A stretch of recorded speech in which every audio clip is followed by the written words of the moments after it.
তার মধ্যে আজকে হঠাৎ করে আমি প্রশংসার জন্য এই অনুষ্ঠানটা করছি, এবং সেই প্রশংসাটা করছি আমি এমন একজন ব্যক্তির, যে ব্যক্তির যে পার্টির, সে পার্টির অনেক সমালোচনা আমি করছি, সেটা হলো এনসিপি।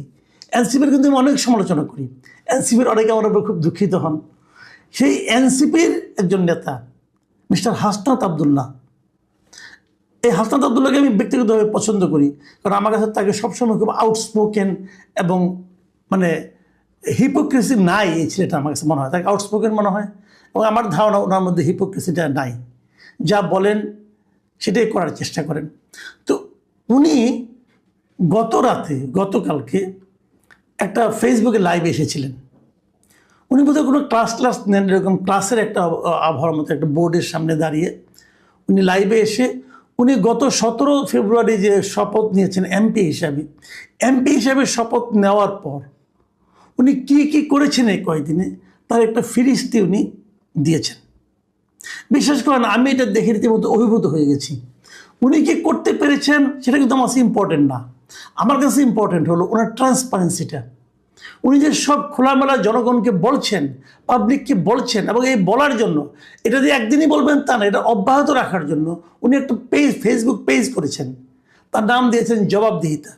সেই জবাবদিহিতার পেজে উনি বিভিন্ন রকম কর্মকাণ্ডের, উনি যে এই লাইভে যেগুলি দেখিয়েছেন, যে সমস্ত গ্রাফ দেখিয়েছেন, সেই সবগুলি গ্রাফে কিন্তু আমি জবাবদিহিতার পেজে গিয়েছি, ওখানে দেখলাম সবগুলি মানে গ্রাফের উনি দিয়ে দিয়েছেন যে কোন এলাকায় কয়টা উন্নয়ন কর্মকাণ্ড হচ্ছে, কোন এলাকায় কয়টা রাস্তা হচ্ছে, কোন এলাকায় এই রাস্তাগুলো কতটুকু দূরত্ব লেন্থ হবে, এই কাজটা করতে কত টাকা খরচ হবে, এই কাজটা কোন ঠিকাদার করছে, এগুলি বলছেন। এবং বলে তারপরে আবার বলছেন যে আপনারা জনগণ আপনারা বুঝে নেবেন রাস্তা ঠিকঠাক মতো হচ্ছে কিনা। তার মানে যে ঠিকাদার এই কাজটা করবে সেই ঠিকাদারকে উনি ওই এলাকার জনগণের কাছে কিন্তু জবাবদিহি করে দিয়েছেন। মানে আমার কাছে আমি সত্যি বলছি, আমি অভিভূত হয়ে গেছি যে বাংলাদেশে কোনো একজন এমপি যে এই ধরনের একটা আচরণ করতে পারে, এই ধরনের ট্রান্সপারেন্সি শো করতে পারে, দেখাতে পারে যে আমি আসলে কেউ না। উনি বলেছেন যে আমি নির্বাচনের আগে বলেছিলাম যে বিনা পয়সায় ভোট দেবেন এবং বিনা পয়সায় সেবা নেবেন।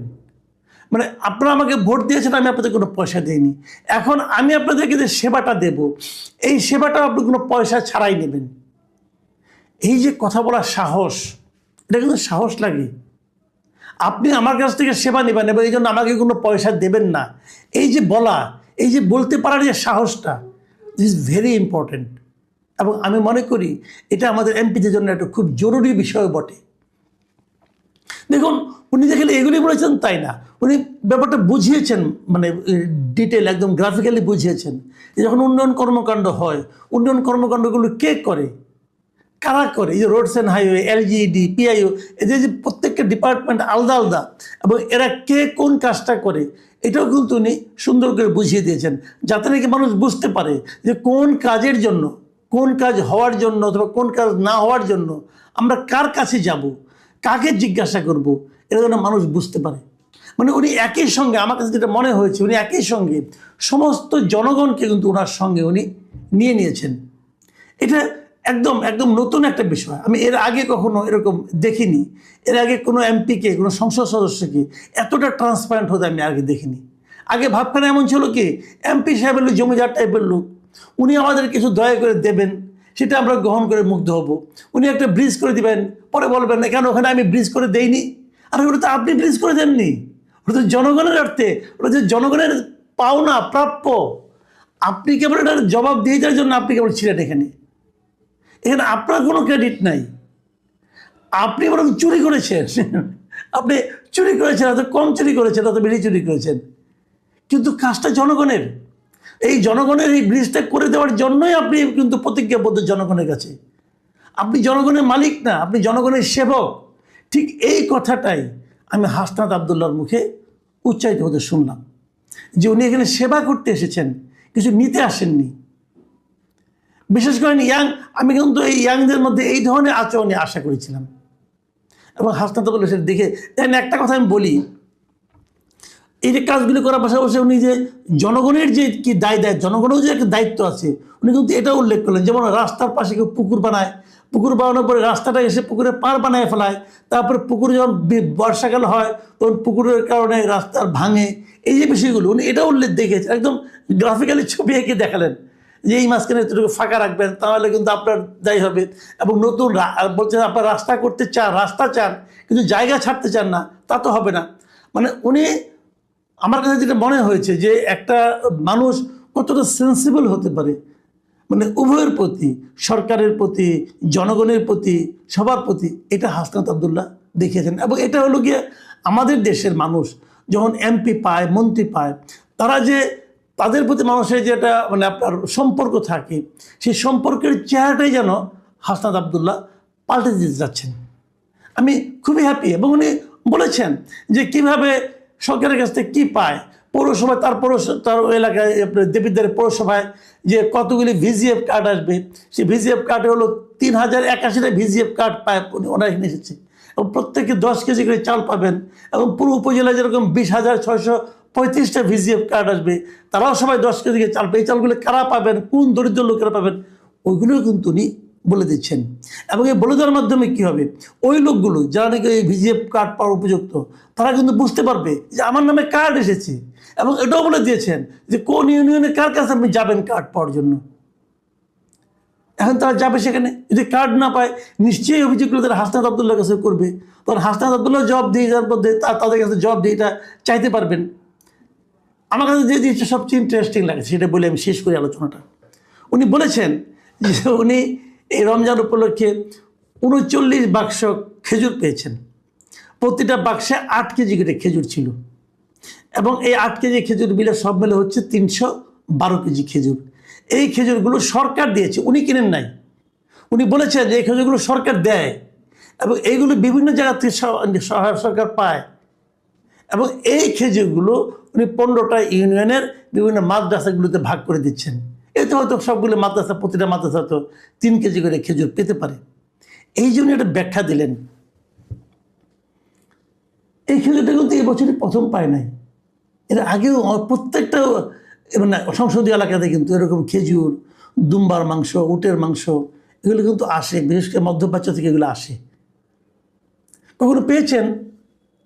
আপনি পাশের বাড়ি গরিব পেয়ে জিজ্ঞাসা করেন তো, কয়জন লোক খেজুর পেয়েছে, কয়জন লোক দুম্বার মাংস পেয়েছে, কয়জন লোক উটের মাংস পেয়েছে?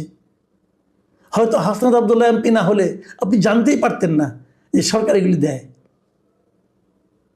আমি মনে করি হাসনাত আবদুল্লাহ আসলে বাংলাদেশের তাবৎ এমপিদের জীবন, আগামী 5 বছরের জীবনযাত্রাকে কঠিন করে দিয়েছেন।